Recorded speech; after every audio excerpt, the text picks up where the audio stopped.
Hello, hello, bienvenue dans la vidéo qui va parler du Scorpion. Ça me fait très plaisir de vous retrouver. J'ai bien envie de vous parler du sens de ce signe, de faire le tirage anniversaire, hein, les amis Scorpion, ascendant Scorpion, mais aussi les autres, parce qu'un tirage mensuel, ça peut parler à tout le monde en fait, en englobant un petit peu la symbolique du signe du moment. Et j'ai envie de vous parler de ce qui est confrontant dans le signe du Scorpion, qui est un signe de métamorphose, de transformation, de profondeur. On dit que le Scorpion, c'est celui qui va toucher là où ça fait mal, mais est-ce que c'est absurde, hein, ça peut paraître déplacé, on n'a pas très envie d'être touché là où c'est sensible. Et pourtant, parfois, c'est salvateur, c'est intéressant. Donc c'est une période, j'ai envie de dire, pas seulement pour les Scorpions, mais un peu pour tout le monde, où il serait bon de se remettre en question. C'est pas toujours facile, mais on est obligé, on est poussé à se remettre en question. Et les événements actuels de nos vies, je pense qu'elles peuvent nous amener à nous questionner, à se demander est-ce qu'on est capable et à même de reconnaître que des choses ne vont pas, elles ont fait leur temps et il faut changer. Il faut changer. C'est le sens aussi un petit peu de Pluton, la transformation, la révolution.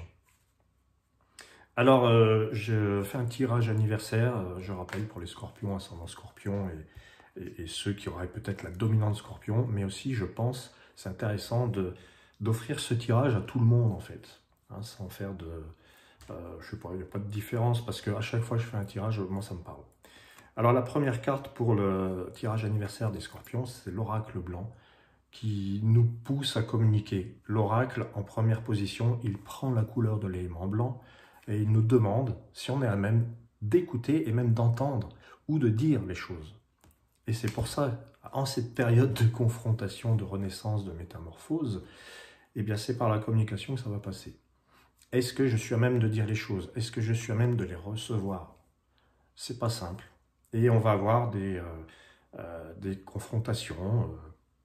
Voilà, donc je me disais, par rapport aux personnes que je connais très peu de Scorpions, je connais beaucoup plus d'ascendants Scorpions, j'ai repéré dans le fonctionnement des Scorpions cette faculté à un moment donné à provoquer quelque chose en nous, ou en moi, et pourquoi est-ce qu'il faut toucher là où précisément ça fait réagir. Et c'est vrai qu'il y a un grand nombre de fois où ça m'a paru absurde, injuste et tout ce qu'on voudra, mais il y a un moment où il faut se poser la question, est-ce que je suis capable d'en faire quelque chose? Donc déjà être capable d'entendre. Alors je dis ça parce que l'oracle, c'est aussi le signe des oreilles, oraculus en latin, oreille. Hein, on entend, on écoute, et puis il y a aussi oser donner sa répartie. Voilà, pour moi le Scorpion, il y a ça aussi. La deuxième carte du tirage anniversaire, ou du tirage du Scorpion, c'est la salamandre. C'est tout à fait étonnant parce que la salamandre est très très scorpionesque. C'est un animal, je parle de l'animal terrestre, hein, la salamandre qui vit dans les coins humides. C'est le champion de la régénération. Et voilà, elle perd un membre, il repousse, elle perd un œil, il se reconstitue, c'est tout à fait impressionnant. Ça, c'est la vraie salamandre, mais ce qui m'intéresse aussi, c'est la symbolique. La salamandre, c'est l'esprit du feu, c'est alchimique, c'est celle qui traverse le feu, c'est celle qui résiste. Hein, voilà, c'est la légendaire résistance du Scorpion, je crois qu'on peut en parler aussi. Donc, c'est la salamandre de feu en plus, elle tombe en deuxième position, elle nous parle de l'action à accomplir, et l'action à accomplir, c'est la reconstruction. Puisque une salamandre, quand elle perd un membre, il repousse, bon bah, là, la métaphore, elle est très simple, on se reconstruit. Ça peut être une reconstruction matérielle, mais je pense qu'il est question d'une reconstruction intérieure. Voilà, donc première carte, est-ce que nous sommes dans la communication? Ça commence là, ça commence avec les mots que vous avez entendus, les mots MAUX que vous avez ressentis, les mots que vous allez rendre, hein, les réponses que vous allez donner, et puis tout ça dans le but d'une reconstruction, d'une réforme. C'est reconnaissez que ce qu'on vous dit, c'est peut-être vrai, ou reconnaissez que vous devriez vous exprimer. Ça peut être ça aussi. Alors, la troisième carte, c'est la lune. Et la troisième carte dans le tirage des éléments, c'est le vent, qui parle un petit peu de la pensée, de l'orientation, et aussi de ce qui est instable. Alors la lune de vent nous dit, n'hésitez pas à avoir des perceptions autres que mentales, mais n'hésitez pas à, je dirais, à structurer quand même votre imagination, votre intuition. La lune de vent, elle nous dit, ayez une pensée détachée. Moi j'entends, parce que là je suis dans le ressenti du coup, je vois la lune de vent, elle me dit, qu'est-ce que tu ressens? J'entends, et si tu prenais moins les choses à cœur? Et si tu prévenais ceux à qui tu parles, en tant que scorpion, de ne pas prendre les choses à cœur, de ne pas les prendre trop à cœur, peut-être. Il y a une légèreté dans la lune de vent, il y a une douceur. On peut amener la transformation et la métamorphose dans la douceur. Pourquoi pas? C'est vrai, après tout. Alors, la quatrième carte, des scorpions, ascendant scorpion, et tutti quanti, tous ceux qui veulent bien avoir le message, c'est l'alliance de Jade. L'élément Jade, dans le système des harmoniques, l'oracle des harmoniques que voici, eh bien c'est le plan terrestre. Ce qui est constructif, ce qui est solide, ce qui est stable. On va penser aussi du taureau. Alors, l'alliance de Jade, ça c'est du solide pour le coup. L'alliance, elle va désigner la connaissance, les certitudes, l'esprit, mais l'esprit est un grand E, je dirais le grand esprit même. Hein, la spiritualité, pourquoi pas. Il y a quelque chose de l'ordre des croyances avec l'alliance, mais c'est l'alliance tertielle, c'est la signature, c'est le contrat, c'est l'engagement, hein, voilà, bon, l'alliance, hein, évidemment. Donc, dans ce tirage, l'alliance de Jade, elle nous dit, elle nous parle d'un engagement fort, elle nous dit, alors du coup, il est question d'une transformation, mais cette transformation appelle une conviction, une foi indéfectible. Donc, si je fais un petit peu la synthèse, hein, puis je terminerai avec la cinquième carte, il faut commencer par communiquer, apprendre à entendre, apprendre à dire, partir sur l'idée de se reconstruire, de reconstruire sa vie, de reconstruire quelque chose. Vous pouvez voir vous-même dans vos vies, qu'est-ce qu'il y a à reconstruire? Enfin, s'il y a quelque chose, mais je parie qu'il y a quelque chose.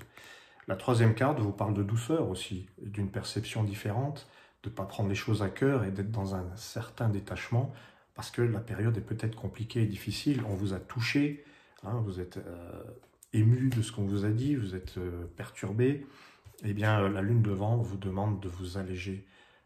Ça va aller, rassurez-vous, rassurez-vous. Et puis l'alliance de Jade, moi je trouve que c'est très rassurant aussi, parce que ça nous dit un petit peu, mais tout va bien se passer.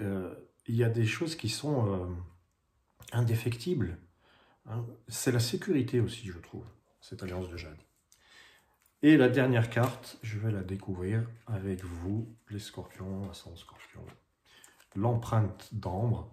Alors là aussi, je trouve que c'est une harmonique qui ressemble un petit peu au scorpion. Il y a donc la salamandre, on a le phénix, je vais l'aborder tout de suite après, avec la célébrité que j'ai décidé d'étudier, Picasso. Alors, la cinquième carte, l'empreinte d'ambre. Ça, c'est l'identité, c'est ce qu'il y a au plus profond, au centre de soi. C'est le cœur de soi, de soi-même, et qui fait qu'on se reconnaît. Donc, quand on a l'empreinte d'ambre, il est question de se recentrer, et je dirais même de se retrouver. C'est recentrage. Alors, pourquoi recentrage? Vous voyez l'empreinte, ça ressemble un peu à une cible. Il y a un labyrinthe, et on va au centre du labyrinthe. Je trouvais que ça ressemblait au signe du scorpion, parce qu'il est très à l'intérieur, il est très intériorisé, il a... et puis c'est un petit peu la pointe, hein, cette flèche-là, ce triangle, voilà, l'empreinte. Une identité très forte, une ténacité. Quel est le message de la carte d'ambre? C'est sur le plan de l'affectif, sur le plan de l'intériorité. Donc un recentrage, l'idée de ne pas s'éparpiller, l'idée de se concentrer en fait. Ça fait peut-être référence à la force de concentration de ce signe.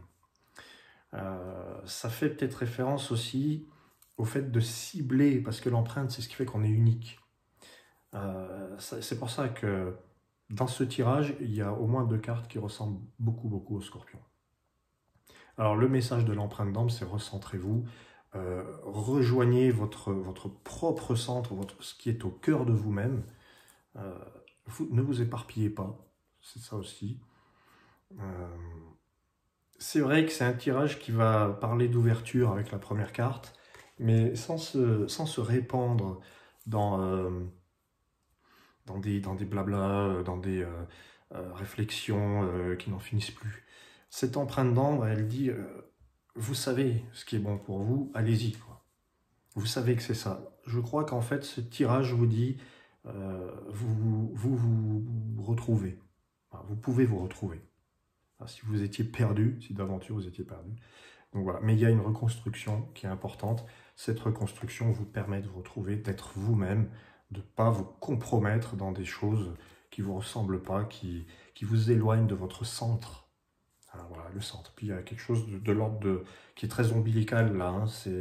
Pour moi, c'est un petit peu le nombril, c'est de là d'où on vient, c'est le cordon. Donc là, on vous dit, rassemblez-vous, réunifiez-vous, allez vraiment au centre de votre personne. Voilà, donc pour les scorpions, un tirage un petit peu plus long que d'habitude. Je vais vous parler d'un phénix scorpion célèbre, Pablo Picasso, qui est né le 25 octobre 1881 et qui est, dans les harmoniques, le phénix arc-en-ciel, le sphinx d'or et le miroir de vent. Alors, c'était qui cet homme-là? Un artiste titanesque, hein, qui a laissé derrière lui peut-être 50 000 à 60 000 œuvres, il paraît. Bon, après, là, je fais appel à la créativité gigantesque du scorpion qui crée sans arrêt. C'est un scorpion bien vécu. On peut voir chez Picasso donc une productivité intense. Et c'est un phénix, c'est-à-dire qu'il fait beaucoup d'œuvres en détruisant. C'est quelqu'un de destructeur. Alors, le personnage était particulièrement violent avec les femmes, notamment. Il y a eu des choses comme ça très dures. C'était un personnage très dur. Il avait un immense talent, oui, mais voilà, il y a le mauvais côté aussi. Hein. On parle de violence. Pour l'anecdote, j'ai envie de citer cette phrase de Jodorowsky, qui n'est pas Scorpion. Hein. Lui, il n'est pas Scorpion, mais il a dit quelque chose qui m'a vibré. C'est on disait de lui qu'il était violent dans ses films, qu'il avait des images très provocantes, très fortes. Et il a répondu, oui, mais la vie est violente. Un cœur qui bat, hein, il imitait la pulsation d'un cœur, il dit ça, c'est violent. Tout est violent en fait, le fait de respirer est violent. J'ai trouvé ce point de vue intéressant, pour moi c'est très scorpionesque encore une fois. Et dans le personnage de Picasso, il y a une violence aussi dans ses œuvres. Il détruit les personnages avec le cubisme. C'est complètement éclaté, c'est très novateur d'ailleurs. C'est un des maîtres de l'art moderne. Donc c'est lui qui va faire exploser la vision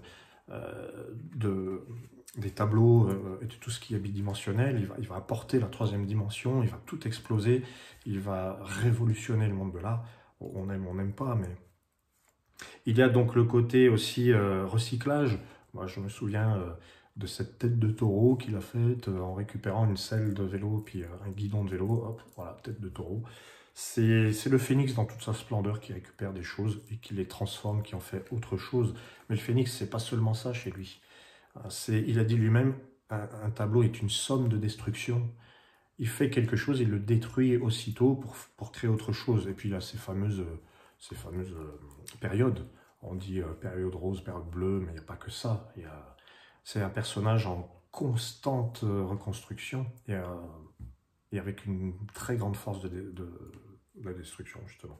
Alors, il y a aussi son ascendant, le sphinx d'or, parce qu'il est né le 25 octobre. Si vous êtes né le 25 octobre, vous êtes ascendant sphinx d'or. C'est celui qui va faire des amalgames, qui va mélanger les choses qui, au demeurant, paraissent inconciliables. Et là, par exemple, au niveau de l'art, c'est le premier, je dirais, ou alors il a remis au goût du jour, mais le fait de mélanger des techniques et des objets qui n'ont habituellement rien à faire, en tout cas à l'époque, sur une toile. Lui, il collait, il faisait des collages, il assemblait, et ça, c'est très sphinx. L'ascendant sphinx d'or, c'est aussi celui qui a des contradictions, c'est celui qui avait de nombreuses épouses, des maîtresses, enfin... Vous voyez, cet ascendant sphinx, c'est quelqu'un qui arrivait à tout concilier, ou il n'y arrivait peut-être pas, mais il le faisait, il l'imposait, je dirais. C'était un personnage très imposant. Et sa quête de vie, c'est le miroir devant. Alors, moi, ce que je vois dans le miroir devant, généralement, c'est la confiance en soi. Sa quête, le miroir, bien, ça va être plutôt les arts visuels, hein, pour le coup. Le miroir, c'est toujours un signe de vision, en tout cas dans les harmoniques, un signe de discernement, de méthode, sens du détail. Et comme c'est sa quête, je pense que Pablo Picasso n'avait pas vraiment de problème de confiance en lui, à moins que cette violence, cette brutalité qui l'animait était justement le reflet d'une peur, pourquoi pas. Alors il avait le phénix arc-en-ciel. Voilà, c'est arc-en-ciel avec l'élément arc-en-ciel. Il y a toute cette notion de diversité. Il n'était pas que peintre, il était sculpteur, il a fait de la gravure, des estampes, il a fait des milliers et des milliers de choses. Ça, pour moi, c'est typique de l'arc-en-ciel. Il faut qu'il y ait un éventail ultra vaste d'expressions. Je me souviens aussi d'un chanteur que j'aime beaucoup, alors c'est pas très actuel, mais le chanteur du groupe Yes, qui s'appelle John Anderson, est également du 25 octobre, et c'est également un phénix arc-en-ciel. Et je parle de lui parce que je le trouve, comme Picasso, extrêmement productif. Si vous tapez John Anderson, vous allez voir, depuis 50 ans, c'est très impressionnant la productivité de ce bonhomme. Mais c'est surtout la phrase qu'il a dite dans une interview qui me frappe, qui est très scorpion. À 77 ans, le bonhomme vous dit quand même « Je sais les albums et la musique que je vais faire les 20 prochaines années. » Voilà, je ne sais pas si c'est de l'optimisme ou de la ténacité ou de l'immortalité, j'en sais rien, je ne sais pas comment on peut appeler ça. Mais si à 77 ballets, il arrive à vous dire tout ce qu'il va faire jusqu'à dans 20 ans, eh ben, il a intérêt à renaître de ses cendres un paquet de fois. C'est ce qui s'est produit d'ailleurs avec son groupe, puisque ce groupe-là, ce groupe Yes, a été sur 50 ans, il n'y a pas 2 albums où il y a le même chanteur, le même batteur, le line-up du groupe n'est jamais le même en fait. Tous les 2 albums, ça a changé. Et je trouve que c'est très phénix, arc-en-ciel notamment. Et ce John Anderson porte cette énergie. Bon, moi je l'admire, on l'aime, on l'aime pas. Mais j'ai fait la relation avec Picasso. Voilà. Donc, tout ça pour vous dire que le Scorpion, c'est un signe très créatif, très productif. C'est une usine à produire. Quand il est appuyé par des harmoniques comme le Phénix, d'autant plus peut-être, allez savoir. Voilà, je vous remercie. J'en ai fini avec le Scorpion, avec Picasso, avec John Anderson. Et si vous voulez en savoir plus sur vos harmoniques, si vous êtes Scorpion, c'est peut-être le moment de demander votre révolution harmonique. La révolution harmonique, c'est votre signe annuel. C'est comme une révolution solaire en astrologie. Je pars de votre anniversaire. Si vous êtes né le 25 octobre, eh bien, je vais faire une étude qui va se baser sur le 25 octobre 2021. Hein, parce qu'on est en 2021 encore. Mais ça va vous parler de ce qui va, des messages qui vous seront attribués jusqu'à octobre 2022. C'est ce que j'appelle la révolution harmonique 2022. Donc, vous pouvez demander ça si vous voulez avoir des renseignements sur qu'est-ce qu'un thème harmonique de naissance, de la même manière, parce que vous pouvez être Scorpion, Sagittaire, Capricorne, etc. Et vous pouvez être Phénix, et vous pouvez être Sphinx, vous pouvez être Masque, vous pouvez être Nouvelle Ère, etc. Je vous dirai tout si vous me contactez. Merci à vous, bon mois de novembre régénérant. Bonne métamorphose à vous et bonne confrontation s'il y a besoin, évidemment. Merci à tous, à très bientôt.